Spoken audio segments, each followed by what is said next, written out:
have noted that the Cardinals were focusing on getting more velocity, more strikeout punch by selecting pitchers who could provide that. Which doesn't mean they're going to make it to the major leagues and all be good, but at least they're trying to increase their supply. And the more of those guys you draft, the higher percentage of a chance you have that some will really pan out. Yeah, it's so hopefully that does happen. And, my feeling on the draft, and again, not a draft expert here, it's a very specific thing in baseball and a specific skill. You've got to be very, very good at identifying talent at the collegiate or high school level that is in a few years going to contribute at the major league level. It's one of the toughest things to do because you just don't know. You don't know how to project what a player will be. Every now and then a guy comes along and you go, okay, that's a dude and he's going to be a dude and you know it. But it's not that often. We were just, I don't know if it was you, Bernie, or if I'd seen it pointed out somewhere that Tariq Skubal got like no attention whatsoever from scouts when he was in high school. And look at the guy. He's arguably the best pitcher in the game at the moment. So you never really know how that's going to work. And I'm really looking forward to seeing how this new philosophy, how this focus on drafting and developing a thing the Cardinals used to be really, really good at, and people around the league would praise them for how good they were at building a strong foundation. I'm really curious to see how this plays out in 3 to 4 years. I think there's a legitimate reason to be optimistic. And by the way, I'm with you, to use the cliche, the proof is in the pudding. But in terms of like the Cardinals let their player development system slide and basically crumble, and that included uh, technology advancement. It's such a huge part of the game to use to evaluate hitters and pitchers and try to get them to be at their best by using what works best. And also just the facilities in general. And I mean, there wasn't a lot of good stuff going on, especially on the pitching front. And they, because of Heim Bloom hiring, Rob Serfolio and Rob Serfolio hiring Larry Day, who's their new farm system director, um, they are in much better shape to have a more exciting, more fulfilling, deeper, stronger farm system, player development system. And if you do that, that's how you come up with guys the way Cardinals teams of the past came up with guys. Like I'll just give you one quick example. If you look at the 2013 team that won the pennant, was a heck of a team, got all the way to 6 games of the World Series and Boston won. Virtually that whole bullpen consisted of young relievers, or the most important pieces of that bullpen consisted of younger relievers who were drafted by the Cardinals, and some of whom were not drafted in any kind of round that anybody paid attention to. But the Cardinals saw something. They Trevor Rosenthal is a great example, and had all of these guys blossom. And so they gave the Cardinals, young guys drafted and developed by that organization, gave the Cardinals a bullpen that was formidable enough to be a major part of getting that team to the World Series. Yeah, and a bullpen, that's one of those areas, Bernie, as you know, that you just kind of, when it comes to minor league talent, you don't ever really know who's going to turn into a good reliever. It's just such a volatile unit. And relievers can be up and down year to year. We've seen it time and time again. It happens all the time. So you could end up putting together a really strong bullpen, but you got to do it. You could do that with the minor leagues. And it's one of those things where you can put together a nice bullpen or not even know that you're putting together a nice bullpen. It comes up here. It's great. And then you can supplement it with like a premier setup guy, or if you want to go get a premier closer, you can do that. But in order to have a strong bullpen, it has got to mostly come from players from your system. And that's how most really good teams do it. And you're absolutely right. And I wanted to add something too, because I didn't want to just make it about the bullpen, but I am using that 2013 Cardinals team as an example of like when you draft and develop pitchers and you make that a priority. gosh, they can take you a long way. And but I needed to also mention that two of their starting pitchers that year were Michael Waka, who was outstanding Yeah. the second half of the season and outstanding in the postseason. And Mike Matheny, for whatever reason, didn't use Shelby Miller in the postseason. But during the regular season, another great Cardinals draft pick, Shelby Miller was 15-9 and had a 3.06 ERA. Yeah. So the Cardinals draft picks they turned to bolster their pitching really came through. And it's just amazing to kind of look back on all of those young arms that made that National League pennant possible. And you know what? Just looking at this bullpen, they're not all drafted by the Cardinals. Not all of these guys were drafted by the Cardinals, but some of them were picked up either in free agency or very low-level deals and then made their way through the system. So what the point I'm trying to make with bullpens is you can't really assemble one via free agency or trade. It can't, you got to supplement with that. It can't be all of that. And the Cardinals have done at least this unit pretty well in that regard. And now it's up to them to do it better from the starting rotation and in the offense because they just haven't been great at those things lately. And, by drafting so many hard throwers, high velocity guys in this draft, this past, past several days ago or whatever, they drafted enough guys who throw hard, who, if all they become are like what they call two pitch pitchers, they have a fastball, they have that heat, and then they have one other. Not good enough to start, but can be really big for you out of the bullpen. They have a few guys that at least profile that way potentially, so they could turn out to be really good pieces in your bullpen. So I really commend Randy Flores and his staff for just kind of evolving and trying to really attack something that has been a weakness for the Cardinals for quite a while. Homegrown, hard throwing pitching talent. Flores joins us again at 12:30 on the Gashouse Gang. It's Bernie Miklasz and Chris Ranji. Want to get into the official second half of the season, post All-Star break. Cardinals are back at it tomorrow in Arizona.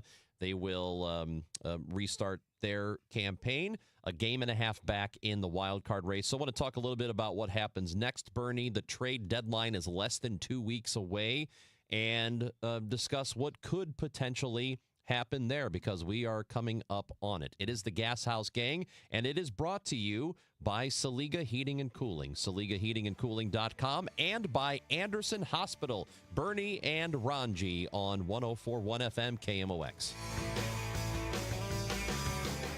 Dive into adventure this summer at the St. Louis Aquarium's Summer of the Shark. Get face to fin with some of the ocean's most awe-inspiring creatures in shark-themed exhibits, jaw-dropping displays, and interactive experiences for the whole family. Whether you're a fin-tastic fan or just curious, there's hands-on fun and fascinating facts around every corner at the St. Louis Aquarium. Don't miss your chance to make a splash. Plan your visit today at stlouisunionstation.com. That's stlouisunionstation.com. Named one of Newsweek's world's best hospitals for 2025, Anderson Hospital is your hospital for life, delivering exceptional, compassionate care to families across the Metro East. From emergency services to specialized treatments, our dedicated team supports your health at every stage. Experience world-class care close to home. Discover the difference at andersonhospital.org.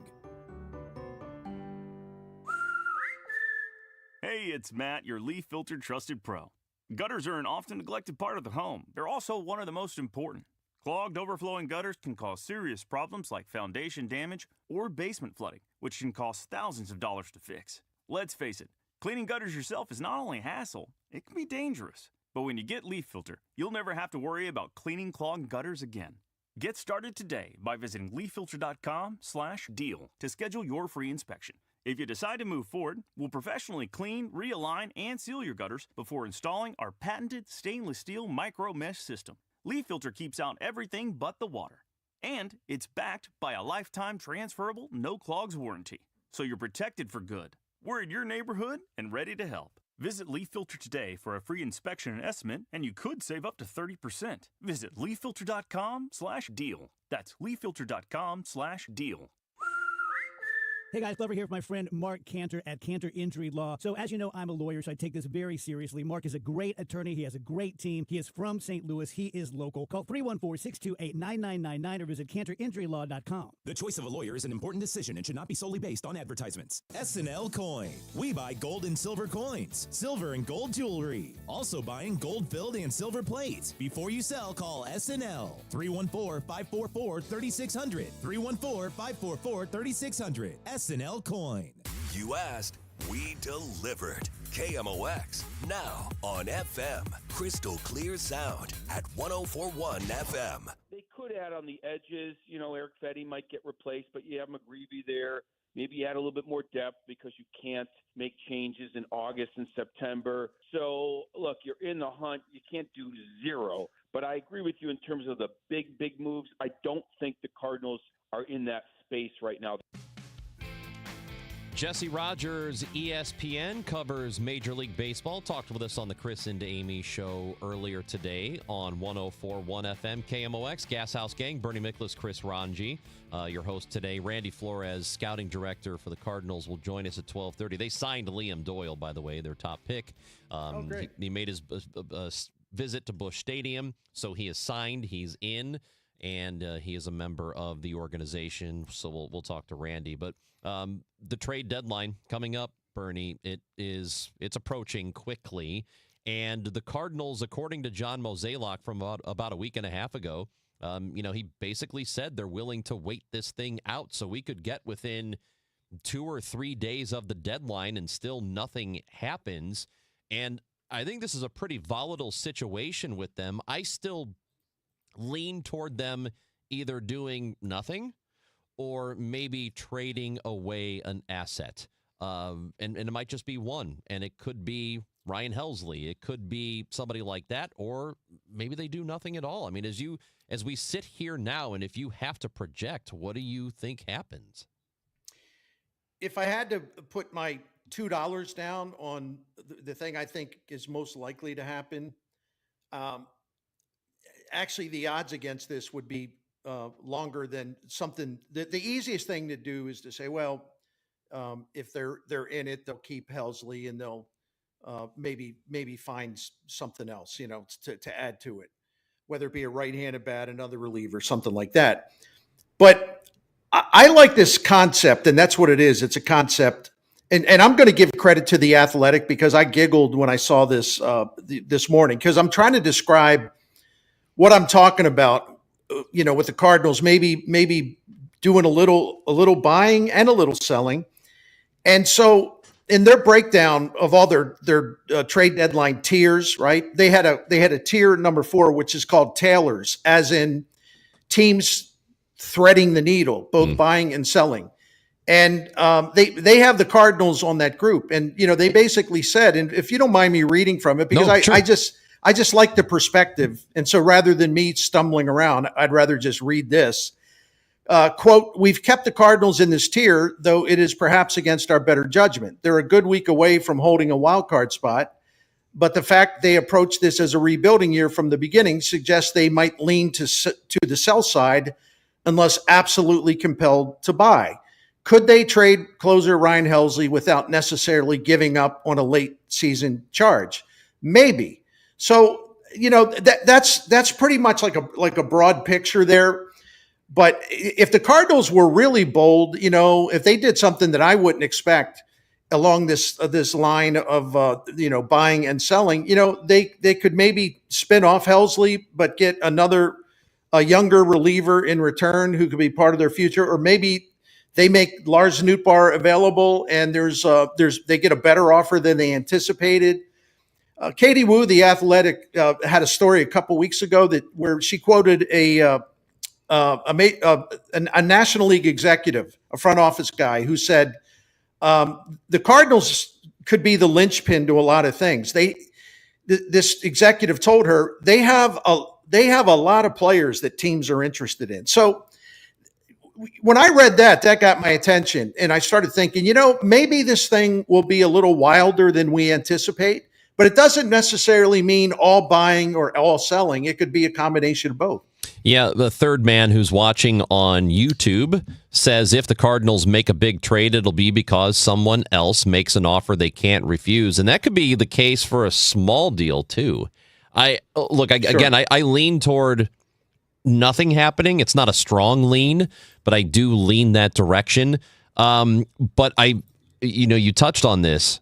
I would absolutely not be surprised if they're a game out of a wild card spot or even a half game out and they still trade away from the roster. It would not, if they do trade their closer, I would not be stunned by that. And I don't necessarily think it would be the wrong thing to do, depending on what they get in return, of course. But I think the conventional wisdom is, hey, if you're within a game of a wild card spot at the trade deadline, of course you want to keep your team intact because you have an opportunity with this version of the Cardinals in 2025. And based on some of the stuff we've talked about, Bernie, the trends that don't look very good, I would not be stunned at all, nor do I think it would be the wrong thing to do necessarily if they trade their closer or something like that. This bullpen has been very, very good, and this will sound strange what I'm about to say, but Ollie Marmol and the pitching coach Dusty Blake, they reorganized their bullpen on the fly in late April. And since April 25th, the Cardinals have one of the top 5 bullpens in the major leagues in terms of ERA and fielding independent ERA, and also a metric I love that's win probability added. They're in the top 6 or 7 there. So this is a really good bullpen. And the thing that's interesting about it to me, they're doing it at a time where Ryan Helsley has not been himself. Ryan Helsley is nowhere close to what he was last year. So they have enough bullpen depth to where they're really getting a good overall performance from that group, really good performance from that group after they made those changes. So now if you trade Helsley and Maton and, Steven Matz, well, then you're thinning that bullpen out to the point where, you probably wouldn't be able to maintain that strength. But trading Helsley alone, let's say, if there's a big market for him, I could see a situation where they'll it doesn't do just take fine. you out of the race necessarily. Yeah, they'll do just fine closing out games because he's blown a lot of saves this year. That's a fact. So would this be and it kind of sounds this way, and I think it's become a trade deadline cliche, selling low on him, selling high. Maybe that's what that is. Maybe the Cardinals are trading him away while he still has value, and it's possible that an offseason goes by and he's not very good and not very desirable for next season. That's totally possible. Right, and they I listen, I could be totally wrong, but Chaim Bloom's going to be making this decision. I don't think the Cardinals would commit a multi-year deal to Helsley beyond this year when he can become a free agent. I just don't see that because there's already signs of decline, even though he's a perfectly viable major league reliever. But all of the stuff you look at, all the arrows are pointing down. And so that's a little distressing, especially considered that he's got a history of some arm trouble too. But he's still viable and he's still good and he still throws 99. And there are teams that think, oh, our guys can find something and we'll get them going. Everybody thinks that when they make a trade, and maybe they're right. But yeah, Helsley is absolutely. If we put a list of like what to watch for this trade deadline from the Cardinals standpoint, the fate of Ryan Helsley would be clearly number one on the list, and nothing else would be even close. But then I think you would put Phil Maton high on that list, Matt's high on that list. Then you start to move into areas where they're going to do something outside the box, like trade Lars Nootbaar for an offer that they couldn't turn down, or maybe trade. We hear so much about their young catchers. They have so many up-and-coming catchers in their minor league system where they trade maybe their best guy down there because they can get something good in return. So I think the first three trade options are relievers, but after that, then it's kind of like if something big's going to happen, it's going to be coming out of a like anything goes type mentality. if we get the right offer. This seems to be a sentiment that is more recent Cardinals fan base than anything else. And Aaron, who is watching on YouTube, says that basically he thinks the Cardinals, no matter what, will mess up this trade deadline, that they will not get it right. Well, I don't think we would have said that 10 years ago. It's a more common thing to think now. Is it unfair to just assume they're going to mess up this trade deadline? I think it's a little unfair, and I understand the sentiment. People are really down on Mo. And by the way, I've been, shredding Mo all the time. So I'm familiar with that concept of being down on Mo. It's nothing personal, but it's baseball. And, it just has not been a good few years for him. But I see people make these kind of comments, and I'm just always curious where that comes from, even with Mo's flaws, because in 2020, only 2 summers ago, he did a 2023. He did a great job. He flipped Jordan Montgomery, Scott Boras. There was no chance of them re-signing him. They flipped him to Texas. They got a legit pitching prospect in Tekoa Roby. They got Thomas Saggese. They flipped Paul DeYoung for a good reliever, Matt Swanson. They got a guy from Baltimore for Jack Flaherty that could reappear in kind of like their prospect list for starters, Drew Rom, but he had shoulder surgery, but he's coming back from that. I thought Mo did a heck of a job. And listen, in 2021, he saved their season, because even though the guys that he traded for were not like great pitchers anymore, they were desperate for professional pitchers who could shore up the back of the end of the rotation and give them innings and just be good, solid professional starts. And he got John Lester and he got Jay Happ. And those guys at the time, everyone kind of yawned because they weren't like the big catch out there. They were guys at the end of the line, but they still had enough in them to help the Cardinals get over the hump in 2021. So as hard as I am on Mo, this idea that, he's done nothing at the deadline, he'll screw it up again. Well, he didn't screw it up. He didn't screw it up in 2021. He didn't screw it up in 2023. I thought his intention behind what he did last summer, I thought it was totally fine. I thought it was a good idea, given the way Fetty was pitching for the White Sox, and given the fact that Edman would not be a Cardinal beyond this season, so they wanted to get something for him. I thought the thought that went into that was perfectly good. I liked the trade, but Fetty turned out to be not what he appeared to be when he was pitching for the White Sox. But a guy that did what he did last summer, trade a very popular player, Tommy Edman, for Eric Fetty. Most people say, Eric who? And we're going to call him a coward because he won't do anything. I mean, I'm sorry. I respectfully disagree with that. I think it's way off base. Bernie Miklasz, Chris Ranji on the Gashouse Gang. When we come back, we are going to talk to scouting director for the Cardinals following the Major League Draft, the amateur draft, which just happened during this All-Star break. Randy Flores will be on the show in just a moment. It is brought to you by Saliga Heating and Cooling, SaligaHeatingandCooling.com, and by Anderson Hospital, the Gashouse Gang on KMOX. Wake up informed. Wake up empowered. Wake up to Total Information AM, your morning must. Hi, this is Debbie Monterey. I'm Megan Lynch. This is Tom Ackerman. From local news to breaking headlines to weather, traffic, and the stories that matter most, we've got you covered before your first sip of coffee. Expert analysis, bright perspectives from the people you trust. Total Information AM, your day starts here. Mornings beginning at 5 on 104.1 FM, KMOX. Because we have lawyers in all 50 states, I see lots of lawyers' ads. Most seem to be bragging on results, but are they true or misleading? For example, in some cases, a firm may try a case even though the at-fault party has no lawyer, then brag in the ad about their results. My son Matt got one for nearly $50 million, but we never collected one dime. Some lawyers may say they got a result even though they were sitting second chair at a firm like mine, and even though they had little to do with it. Happens all the time. All that glitters is not gold. At Morgan & Morgan, our results are real. Visit forthepeople.com and go to Settlements and Verdicts to see for yourself what your case may be worth before you hire a law firm. Do your homework. Fact check. It's easy and too important not to. Morgan & Morgan, forthepeople.com. Injured? Dial pound law or visit forthepeople.com for an office near you.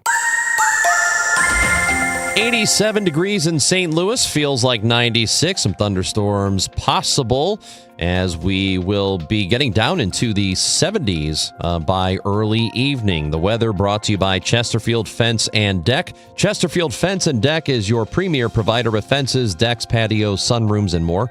Call them for a free estimate today. Now offering 48 months interest-free financing on your next outdoor project. Chesterfield Fence and Deck. ChesterfieldFence.com. This is the story of the one. As a safety manager at a manufacturing plant, he does everything he can to keep his coworkers safe. From finding ways to reduce risks to keeping safety supplies in stock. And for that, he relies on Grainger. Grainger offers a broad range of quality products and next-day delivery, so he can always play it safe.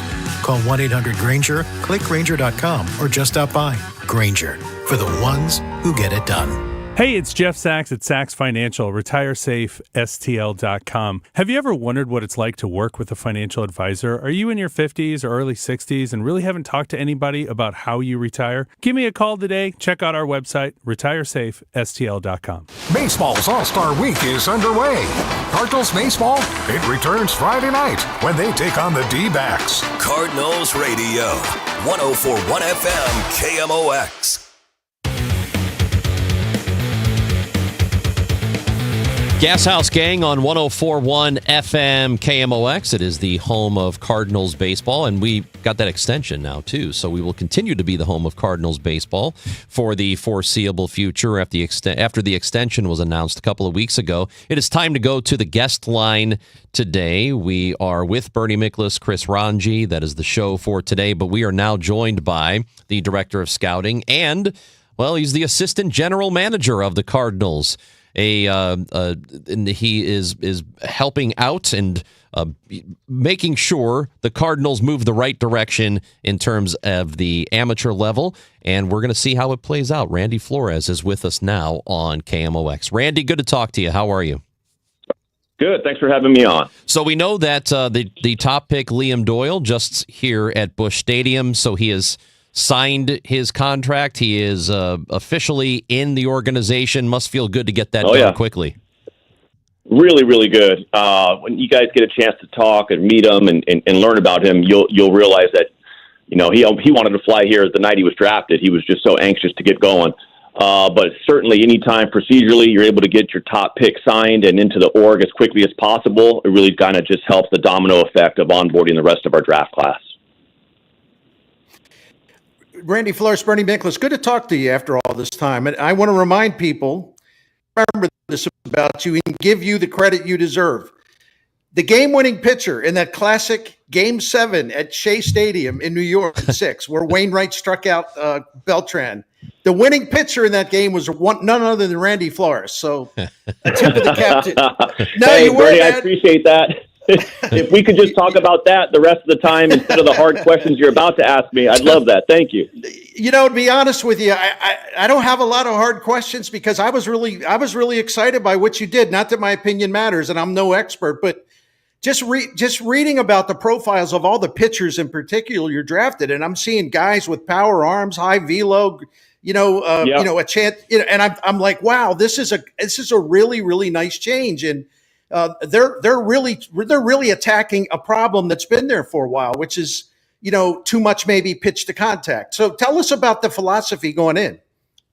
Well, I would imagine what stands out is just our first pick. And if that was the proxy with which we decided we're now in on velocity, I would say that that's a little misguided simply because we haven't picked fifth before.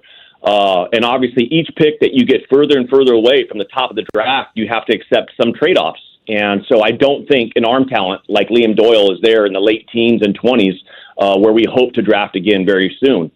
But I do think it's fair to look at the rest of the draft picks, and you're right, Bernie, to see that we took a few more swings at profiles that we had not been as aggressive in before. And when you look under the hood, you see some of these pitchers that, yes, they were relievers or reliever risk or actually pitching in relief roles, but they were multi-inning relief. And, you can call it maybe a starter conversion kit, that there are pieces in their arsenal in the way their pitches played off each other and in the way their fastball played in the zone that give us a different type of profile than we maybe have been highlighting before. And candidly, it's a balancing act. What we want to do is stay true to our process and our system and reward those who can pitch. Because if you go away from that, then you never have a chance to draft a guy like Zach Gallen, who turned himself into an ace, without a premium stuff in the third round. Or you lose the chance to have the, Baseball America Pitcher of the Year, Quinn Matthews, in the fourth round, who was not a high velocity guy but became that. Or Gordon Graceffo even in the fifth round, who had a velocity jump. And so, we always want to balance that and not be exclusive one way or the other. And I think this year a lot of our tiebreakers just accepted more risk on the command side in search for stuff and swing and miss. Yeah, just as a matter of process, how often does it happen where a guy throws 100 with regularity and makes it past the first round? Because my impression is that those guys are gone quickly because organizations feel like, well, you can't teach the velocity, but maybe we can teach some control. Yeah, I'd say they don't even get out of the top 10 oftentimes. There have been guys who have thrown that hard, but they have come either with enormous injury history or they're in the bullpen or there's something else. But, it was an opportunity that was just too good to pass up when Liam Doyle got to our pick 5. Flo, I wanted to ask you about the high school hitter that you drafted early, and I knew nothing about him, of course, but then I started reading about him, and you got a lot of really good reviews, for whatever that's worth, about his upside and how he's got a pure bat. The power's not there yet, but he's a strong kid and it'll come. But people were just talking about his plate discipline and his bat to ball stuff. And that's what we were intrigued with. Yeah, go ahead. I'm sorry. And you've seen, historically in my tenure here, we've taken some big shots on our high school market, even in the second round. Last year, the power of Baez. The second round was Mason Wynn. We did Trajan Fletcher a few years ago in the second round, trying to take some upside tools. And this one, we really were intrigued by his bat to ball. And guys, it's so hard on the summer circuit watching these hitters because they're facing pitchers who are airing it out for 1 or 2 innings at a time. And so in a lot of ways, you're just trying to watch how a hitter, quote, fails, because everyone's going to strike out in those showcases, but some just do it different than others, or they're more competitive at bats than others. And Ryan Mitchell just took very, very good at bats against the best arms in the country all summer long. And what was really unique to him is that his ability to use all fields. I think you've read some third-party publications acknowledge that he has, opposite field gap power today, which is rare because most high school kids with a wood bat are straining to swing it. They're trying to cheat a little bit. And Ryan just provides, a really, really balanced profile, speed to stay up the middle, and bat the ball, because doggone it, it is so hard to hit these days with what these guys are throwing out there. And so having someone who has some barrel control is of utmost importance. Randy Flores, assistant GM and scouting director with the Cardinals, is with us on KMOX. And everybody knows, because we've been paying attention, and the fan base knows, that there's going to be an organizational change in terms of the hierarchy.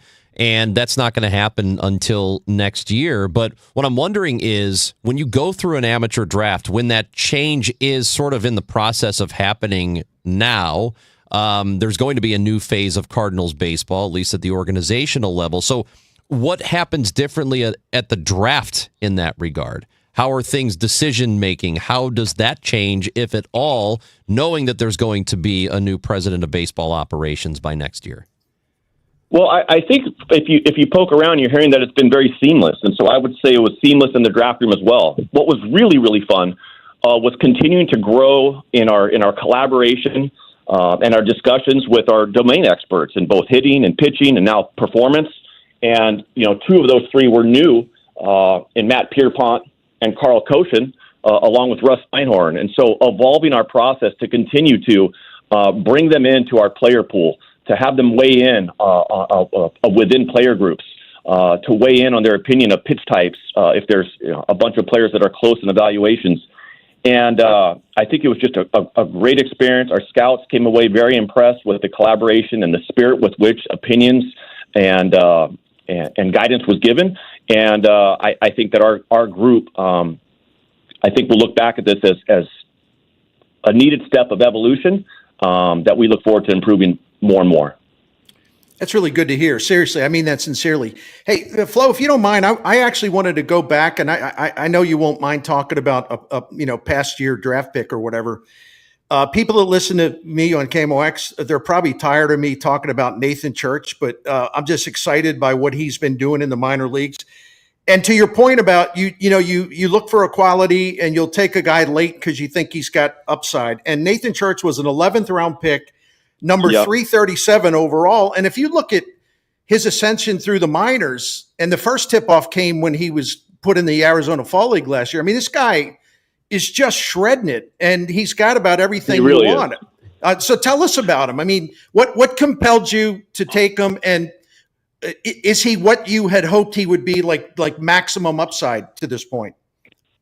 So Nathan Church was a product of UC Irvine. UC Irvine's head coach, Ben Orloff, and I are close. Going back to years when I was an assistant coach at USC, and as we were going down our draft list, and I mentioned Nathan Church, I was a little bit more kind of like everyone else. What would stand out? Well, it's the 11th round, right? And so it's not someplace where you're not looking at a second or third round at the time type talent. But what he was able to inform me was that Nathan Church had a wrist injury, and he was not able to lift and not able to swing all fall, and not able to swing or lift all winter break, and basically was cleared by the doctor a week before his season started. And so didn't take any rehab. There are no minor league rehab assignments, right? And so you have a kid who's missed, maybe 9 months of training and still was able to put near 1-to-1 strikeout to walk ratio. He had plus speed. He was a plus defender in the outfield. And then you have this little hope that with health, with healing, with strength conditioning, you add that to a good control of the zone and actual tools behind it, plus defender and plus run. And then Nathan has just really taken to the curriculum here in the hitting program. The performance department has been very serious about adding muscle mass and strength, and thrilled for his progress. Randy, maybe you weren't surprised by anybody who was available to you, but was there a player or more that you were, as an organization, you thought they might be gone, but then your pick comes up and there they are, and you were excited about that? Yeah. I would say Liam Doyle. Okay. I mean, I know that sounds like an easy one, but the fact that he got there at 5 when several publications had him 1 on their board or the first pitcher on their board, you don't know how it's going to shake out. And so that was a big one that, you find out you have a chance for him to get there. And then when the Rockies took Holiday, we were able to make that pick. I was thinking of something and this was even before I knew that Doyle was from New Hampshire. ESPN, they were all running these, like basically these TikTok videos about Doyle barking at players, Doyle just showing his emotions, and, he's throwing around some words. And I'm like, I kind of like them bringing in a guy that's got some of those Chris Carpenter personality traits. And then lo and behold, he's also from New Hampshire. So when you look at a pitcher who's obviously talented, do you also like it that he's salty and he's pretty aggressive and he's competitive to the point where he'll kind of like challenge the opposing team or whatever? Do you like that? Yeah, Bernie, you know what? We met with him and did an in-person interview at the Major League Combine, and I was expecting someone entirely different to show up personality-wise in the interview process. In the interview process, he was as calm and collected and composed and attentive and present. I was picturing someone, with eyes bulging, just, looking to make his presence felt. But what rings true, Bernie, on him is he's authentic. On the mound, he puts a new persona on. He takes it to another level. But off the mound, he's diligent, he's disciplined, he's transformed his body, he's transformed his diet, he's transformed his stamina. And that doesn't come if you're just, I don't know, if you burn too hot only on the mound while you're pitching and not take that diligence and that discipline to your off-field habits, then it would be an act. But it's not an act for him. His teammates who we interviewed say that he is the most competitive person on that team. And I think you'd be thrilled to meet him and learn more about him. Just as a matter of character, teams all the time talk about, we want a guy with good character, a guy who gets it. But how often do you weigh that versus talent? I mean, maybe you've heard a thing about a guy that's a little concerning, but man, his arm is so good or his bat is incredible. We can't really pass on that. I mean, how often does that happen? What's your general philosophy on it? You know, I don't know if I have a general philosophy, but I do say this. It is very, very hard to be a Major League Baseball player. Very hard to last as a Major League Baseball player. And there are a lot of good people out there. I think that there are more good people than there are good baseball players, if you get what I mean. And so I think after living in locker rooms and being in the minor leagues and having a wide range of personality types on teammates, you have to have the talent to play there. Now, if there's equally talented people, of course you're looking for that makeup difference. You're looking at as the difference maker, especially in your later draft picks, because, those later draft picks, they don't necessarily at present have the tools that go in the top 100 picks. And so you're looking for the character of someone like Brendan Donovan, who's going to go from a lower round draft pick, certainly in the top 10, but lower than first rounds 1 or 2, to propel himself to major league contention. Lars Nootbaar, personality, athleticism, as a separator. Previously Tommy Edman, in the 6th, 7th round as a separator of character. And so I'm probably not giving you the answer you're looking for, but I say they both matter. You have to have talent, and you're hoping you nail it with talent and character. I'm assuming the correct answer is it's depends on the case. It's a case-by-case basis, right? I mean, that's what you should say. Yeah. Thank you very much, Randy Flores. Congratulations on the draft. Congratulations on getting that first pick that you're excited about, and the rest of them. And we are looking forward to seeing them here in the big leagues. We appreciate it. Thank you. Awesome. All right. Be well, boys. Thanks. Assistant General Manager and Director of Scouting for your St. Louis Cardinals, Randy Flores. I got Bernie Miklas with me. I'm Chris Ranji. And Bernie, as we hit the break, why don't you tell everybody about our friends at Saliga? Thank you for the opportunity. The Saliga Heating and Cooling has been taking care of the Miklas family for 16, 17 years. And it's amazing how much they've done for us through those years.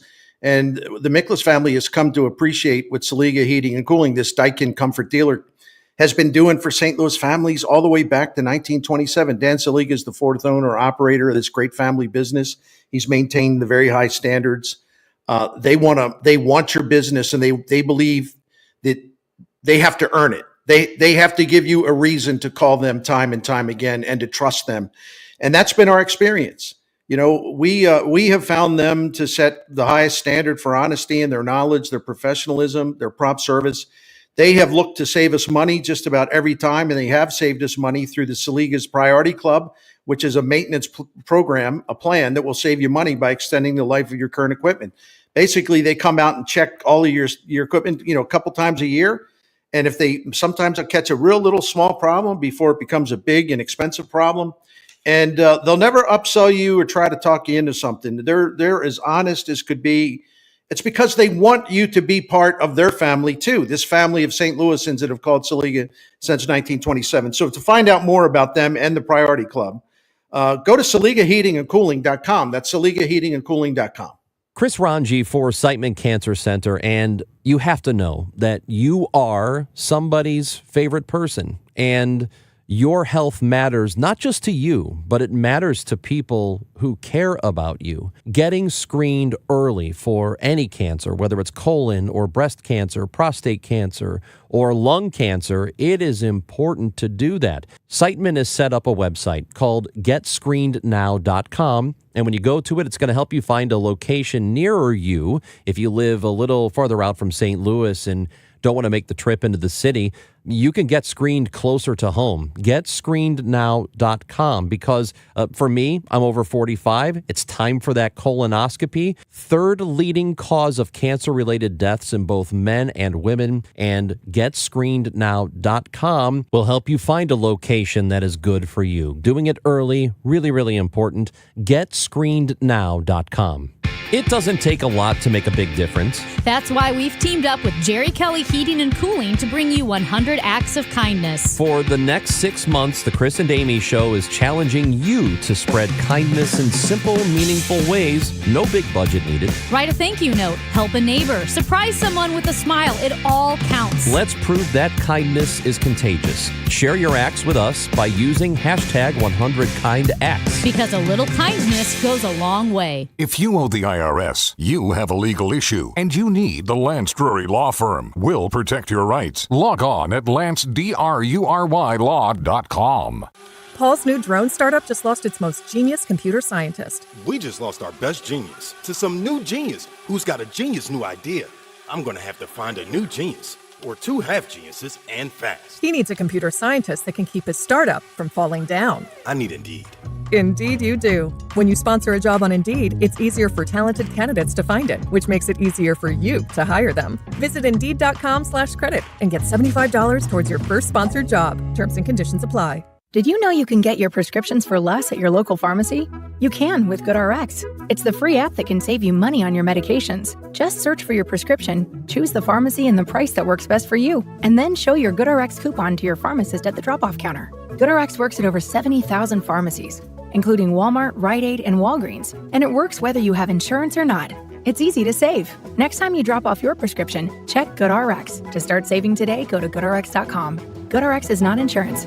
Just hearing the word IRS can make people break out in a cold sweat. No one wants to deal with the IRS, and now you don't have to. The good news is Legal Tax Defense has been successfully negotiating with the IRS for more than 15 years. It doesn't matter how much you owe, whether it's $5,000 or $5 million. You deserve the best in the business on your side, and that is Legal Tax Defense. Even if you're working with someone else and just want a second opinion, there is no cost or obligation to call. They can prevent levies, liens, wage garnishments, even file back tax returns. And the best news about Legal Tax Defense is they won't take your case unless they know they will reduce or eliminate your tax debt. Call Legal Tax Defense right now for a free no-risk consultation. 800-979-3168. 800-979-3168. You have nothing to lose but everything to gain. 800-979-3168. Now back to the Gashouse Gang, sponsored by Saliga Heating and Cooling and by Anderson Hospital on 104.1 FM KMOX. 7:45 pregame show tomorrow. The Cardinals will be in Arizona to face the Diamondbacks. They'll get back at it, and they start things off with a deficit of a game and a half in the wild card race. So the big series happening in Arizona with the trade deadline coming up here quickly on the 31st. Bernie Miklasz, Chris Ranji. So, again, Cardinals baseball gets started tomorrow. We got another Gashouse Gang tomorrow at 12. However, Bernie, we know that a lot of teams are, and we only have a couple of minutes here, but a lot of teams are concerned about looking ahead to what they're going to do next offseason because there's that threat of a work stoppage. And we talked to Jesse Rogers earlier on the previous show, and he said that at this point it seems all but certain there is going to be a work stoppage next year when the CBA expires in December of 2026. And also a piece from Mike DeCourcy, who wrote saying that the union has it wrong, that they have it wrong on the salary cap, that the players' union has fought against the salary cap for years, and that it's actually to their detriment because you've got these top-heavy contracts for these players like Shohei, even though it's a lot deferred, or Juan Soto. They get all the money, and then the lower-level guys are making less than an NHL minor, or an NHL entry-level contract. So should baseball go to one? Should they go to a salary cap? Would it actually be better? I some of my friends in the business who I have great respect for have pitched the other side of it, where they think you don't need a salary cap. And I don't want to really get into that because that would be a longer segment. But they have their reasons and they're passionate about it. But I actually agree with the sentiments expressed by Mike DeCourcy. And it isn't that I want to see anybody clamp down on players. I think players ought to get paid whatever the market dictates, based on market price, based on standards and everything else. I mean, I think players should have the freedom to clean up financially. I never resent players for signing these monster contracts. Never. But you hit it when you were talking about this. I've also seen the so-called middle class, it's all relative to baseball's economy, the so-called middle class get squeezed. I've seen guys that are decent or good major league players have to sit around all spring and hope that someone will give them like a low contract just so they can keep their career going. Because the people that have signed all these monster deals, even other teams have limits, but everyone now, like the top class of players in the financial realm are getting so much of the revenue that, these teams, it sort of drives up the price of signing some other players too. And I'm not doing a good job of articulating it. I'm just saying I should have just said it and left it at this. I think Mike DeCourcy raises some really good points. I do. Yeah, and I think he probably does too. And I am anti-salary cap, but I can be talked away from that. I can listen, and maybe it's possible. I have this feeling, and I've had it for a long time, that owners get away with so much, and there's a reason they want the cap. And I don't think it's to protect the teams with less money. I think it's that they just would love to not be able to have to pay as much for salaries. But yeah, and it goes without saying, even before I would say yeah to a salary cap, there's got to be a salary floor. Has to be. You can't let these people in Pittsburgh and all these other places basically scoop up revenue sharing money and they don't even try to win. Oakland. You got to make them spend money, right? Used to be Oakland. Yeah, I completely agree with you. Bernie Miklasz will do it again Tuesday when Ollie Marmol rejoins the show. So good to talk to you, my friend. Absolutely. Love it. Thank you. Bernie Miklasz, Chris Ranji on the Gashouse Gang. If you missed it, it is on the Odyssey app or wherever you get your podcast. Just search Gashouse Gang, or you can find us on YouTube, Facebook, or Twitter at KMOX Sports. Have a great rest of your day. We'll talk to you tomorrow at 12 o'clock on the Gashouse Gang on 104.1 FM KMOX.